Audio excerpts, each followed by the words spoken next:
Anthony was then 13 years old. He was previously so abused and neglected that he went through the system once and was adopted with his 3 siblings. But then he was back in the system. His adoptive mother had been using cords and cables, belts, hands, and anything else she could get a hold of to hit this young man, and he had the scars to prove it. Over the course of the case, 3 of his siblings have been returned at their request to the adoptive mother, but Anthony has consistently refused even visitation. His siblings always blamed him for being removed, and he currently has no contact with either his adoptive mother or those siblings.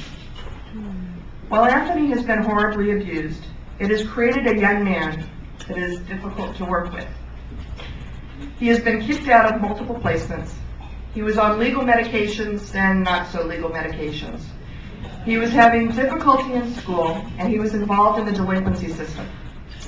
His therapist says that Anthony's multiple placements are caused by Anthony's fear of bonding to anyone.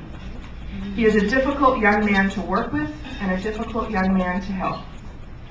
As I said, I was not particularly hopeful that Casa would take the case.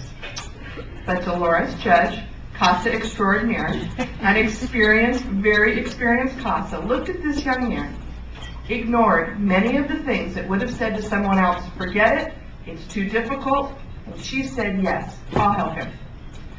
Well, Dolores, you have my appreciation and your work cut out for you.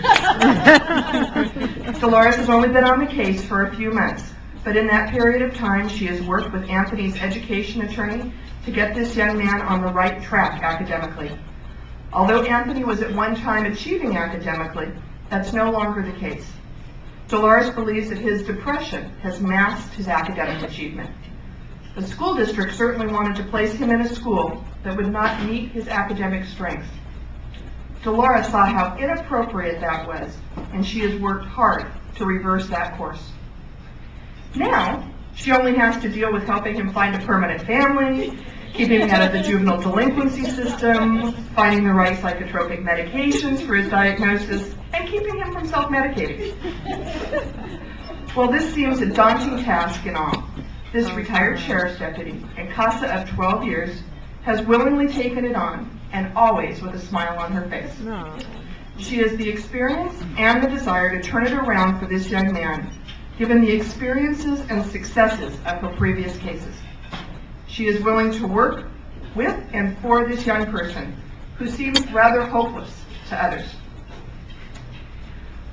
What I learned is that Dolores, like all the Casas, can have as many criteria as they want, but what they always seem to want to do is reach out to our most needy kids, even when those kids don't make it easy.